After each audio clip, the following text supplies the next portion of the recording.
तो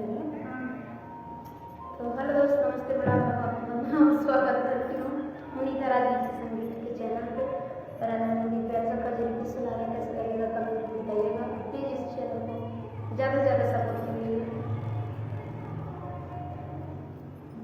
सड़िया लाइदा बड़ा मकर कटिया दे में झालर मोतिया ना। सड़िया लाइदा बड़ा मकर कटिया दे में झालर मोतिया ना। सोने की थाली में जेवना परोसे, सोने की थाली में जेवना परोसे, जेवना जेवना बला मरला कटिया जे में झालर मोतिया ना। जेवना जेवना